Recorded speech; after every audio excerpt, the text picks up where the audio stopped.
11 IPA 2 nomor absen 7. Dan nama saya Puspa Yuaryani, kelas 11 IPA 2 nomor absen 17.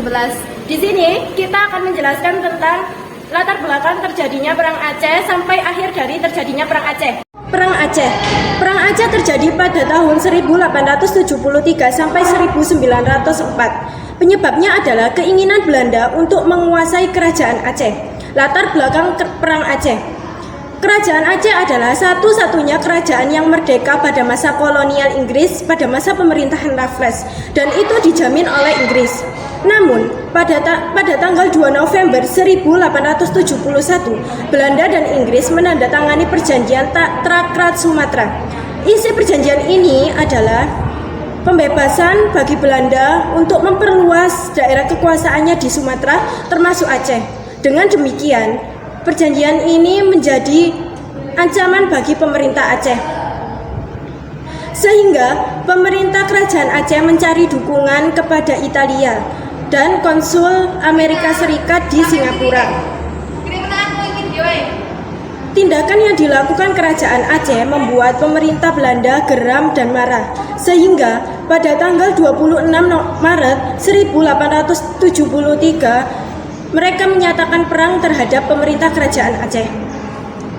Pada tanggal 5 April 1873, pasukan Belanda yang dipimpin oleh Mayor Jenderal J.H.R. Koller melakukan penyerangan ibu kota di istana kerajaan Aceh.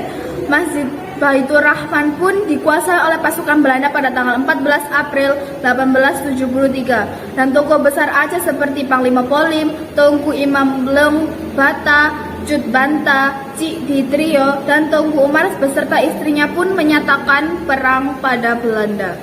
Tahun 1873, Belanda juga melakukan serangan besar-besaran dengan mengirim 8.000 pasukan yang dipimpin oleh Letnan Jenderal G. van Swieten. Pada awal tahun 1874, Belanda berhasil menduduki Kesultanan Aceh, dan pada tanggal 28 Januari 1874, Sultan Mahmud Shah meninggal dunia sehingga digantikan oleh putranya yaitu Muhammad Daud Shah. Habib Abdurrahman, Cik Ditrio, dan Imam Leng Bata mempunyai strategi untuk mengalahkan Belanda dengan cara melemahkan mental pasukan Belanda lebih dahulu, karena itu pasukan Aceh menyerang pos-pos pertahanan Belanda. Pada bulan Agustus 1893, Tunku Umar ikut bergabung dengan Belanda, lalu diangkat sebagai Panglima Militer Belanda. Lalu Tunku Umar diperintahkan menyerang pasukan Aceh dengan 250 orang dan bersenjata lengkap. Saat akan dimulainya pertempuran, Tunku Umar membelot dari pasukan Belanda dan kembali masuk ke pasukan Aceh dengan membawa persenjataan lengkap. Hal tersebut membuat pihak Belanda sangat marah terhadap Tunku Umar. Pasukan Belanda yang dipimpin oleh J.B. van Hertz berhasil menyerang benteng pertahanan Aceh dan menyebabkan perpecahan pasukan Aceh. Pasukan yang dipimpin oleh Panglima Polim menyingkir ke Aceh Timur, sedangkan Tunku Umar dan para pasukannya menyingkir ke arah barat. Pada tanggal 11 Februari 1890, Tunku Umar gugur di dalam pertempuran di Meulaboh. Akhir dari Perang Aceh. Kegigihan perlawanan rakyat Aceh membuat pemerintah Hindia Belanda mulai menggunakan akal licik untuk menyudahi peperangan. Keluarga-keluarga dari pemimpin pasukan Aceh satu persatu ditangkap untuk melemahkan perlawanan rakyat Aceh.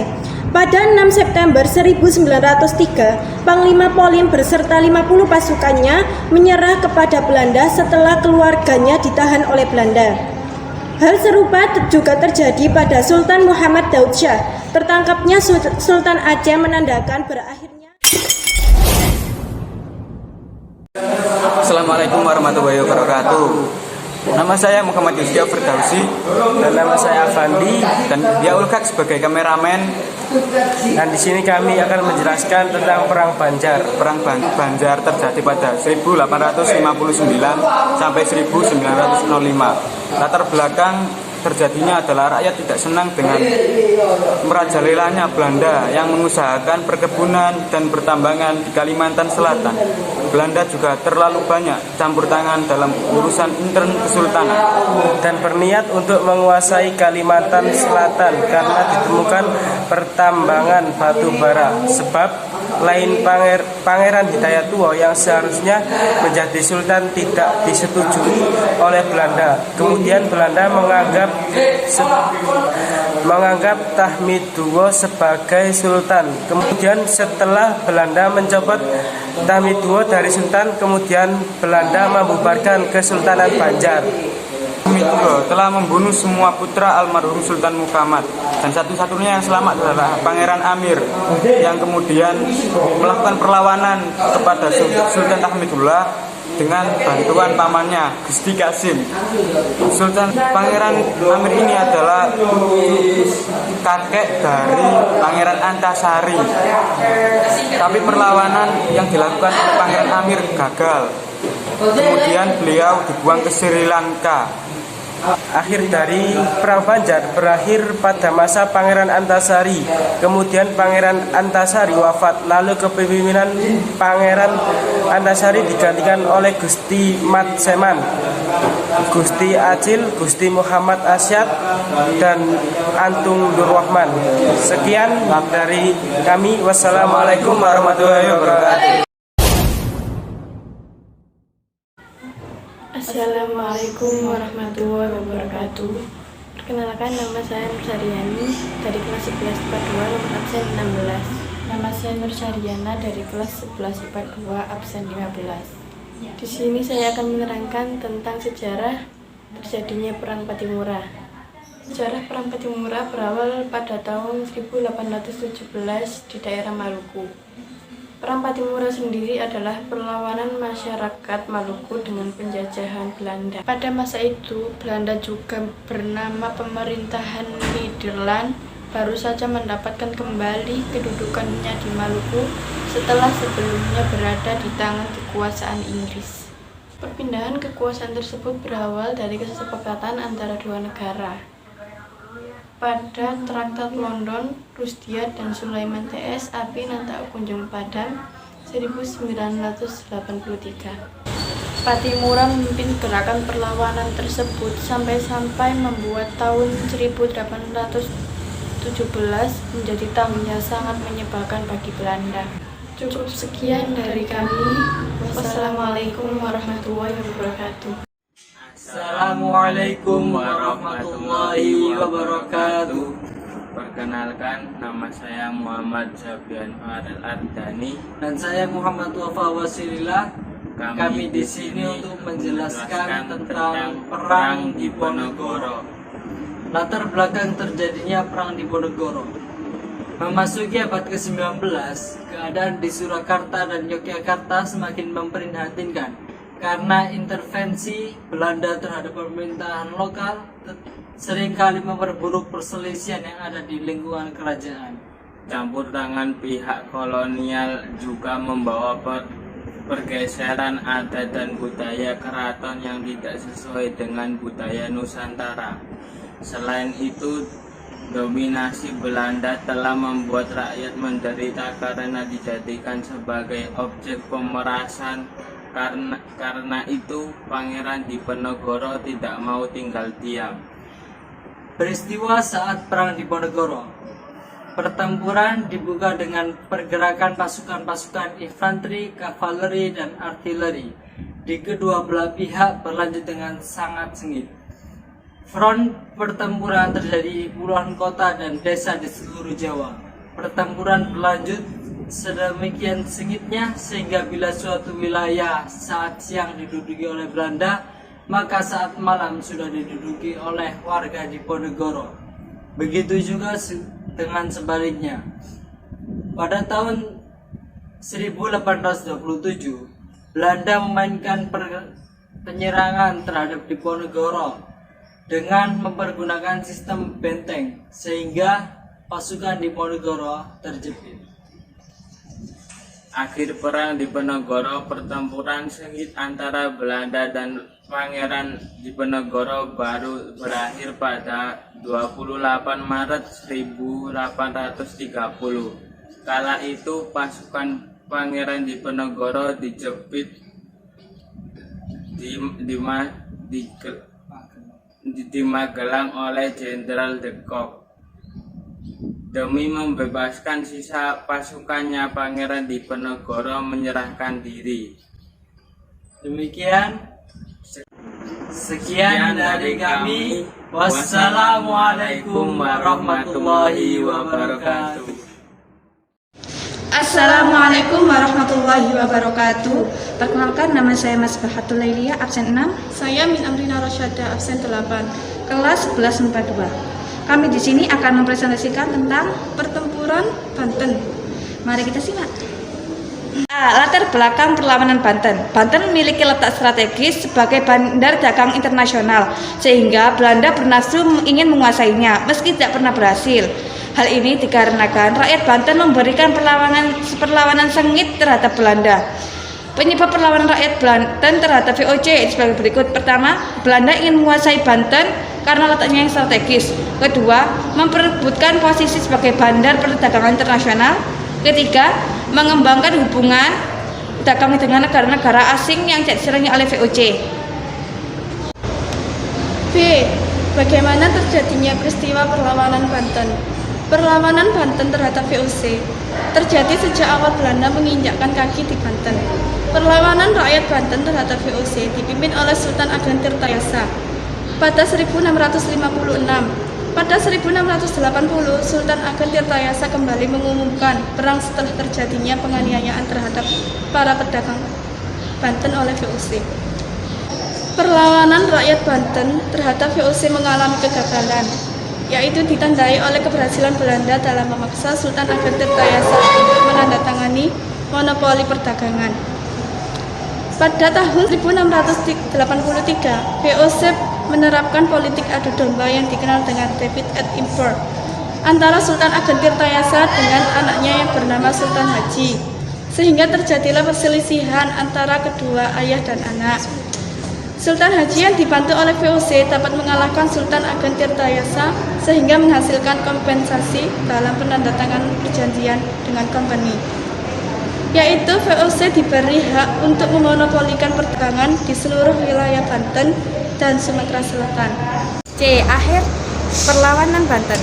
Akhir perlawanan Banten yaitu dikarenakan tertangkapnya Sultan Ageng Tirtayasa pada tahun 1683 yang dilakukan oleh tipu muslihat VOC dan ditawan di Batavia hingga meninggal pada tahun 1692. Cukup sekian. Wassalamualaikum warahmatullahi wabarakatuh. Assalamualaikum warahmatullahi wabarakatuh. Perkenalkan, nama saya Ahmad Maulana Mistabah. Saya Muhammad Mahmudin. Saya akan menerangkan tentang sejarah Perang Padri.